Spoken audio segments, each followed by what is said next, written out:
The investment, the federal investment in the space, well, in the rocketry here in Huntsville, and eventually in the space program, eventually into the Mercury program, the Saturn program. I mean, it has a transformative effect on the area. And if you think about the context that these things are happening in, it's not just the space program, but it's the civil rights movement. Here in Huntsville, in 1963, in the same time that you're really going through the key parts of the development for the space program, that's the height of the civil rights movement in Alabama. The idea that George Wallace will, as he's elected, he stands and says, segregation forever. This is still that same Alabama that it's happening in. And so here in Huntsville, there's this conception that there was an island of progressivism, that Huntsville was somehow different and unique from the rest of the state. And that was something that was cultivated purposefully, right? That's something that they want to be able to attract people here. It's hard to tell an African-American engineering graduate in California to convince them to come to Alabama to work for the space program as long as that image problem is still there. So to me, that's one of the key parts of this whole process, just thinking about the deeper context, right? So it's development of the Saturn V rocket, but it's also the development of technology training programs at places like Alabama A&M, science programs at Oakwood College. I mean, these are, at the time, they're revolutionary. A graduate of a place like Alabama A&M in 1963, the idea that previously barred professions, even engineering in the South for black graduates. I mean, that's something that's, the Saturn program, the Apollo program, it intersects with the civil rights movement here in a very interesting way that I think, that has been overlooked, but I think it's just as incredibly important to our national story. That's really cool. I haven't heard people talk about that before. Yeah, that's right. No, that's what I've been working on for about 3 years now. So. Oh, cool. Yeah, because that kind of made it's Huntsville's thing, and I guess this kind of Saturn was it Huntsville's thing before. Did Saturn V kind of brand it as Huntsville did this? Look, we're the Rocket City now. When did it become the Rocket City?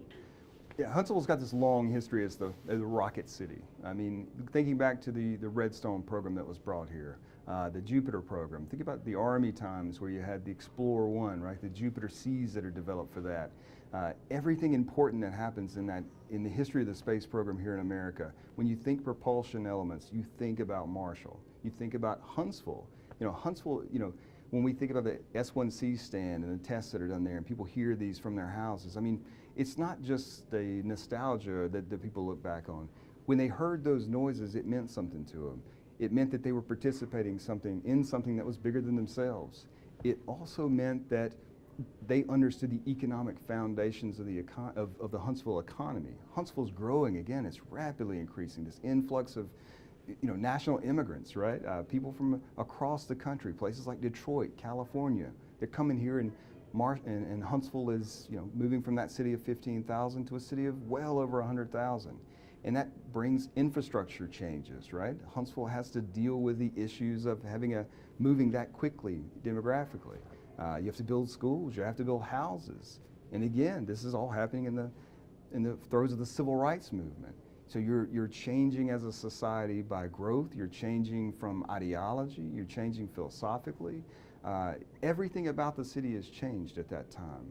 And to adopt the idea that all of that is due to the influx of this technology, rocketry here, and the work that those people are coming here to do, those things get tied together in this spirit of what the city really is and how it sees itself from an identity standpoint. And I think that continues today when we think about what we're doing for the Space Launch System. You go back to the shuttle era, you think all the work that was done for the shuttle program, the work that's being done for SLS today.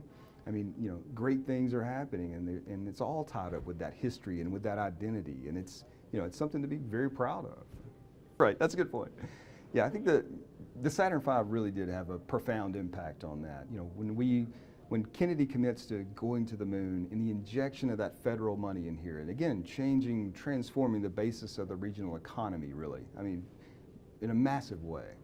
So the Saturn V really was crucial to that. It took what was a well-developed program from an engineering standpoint and the talent that was beginning to show up here and the experience that was learned on these other programs, not small, are very important, critically important. Mercury, what had happened before during the Army times with Jupiter. But it's really that Saturn V program that changes something, that really sets this thing into another gear. I mean, it's massive increase in what had happened before. And it really is, so the Saturn V and the Apollo program here is really the key point in making that a national thing and a world program.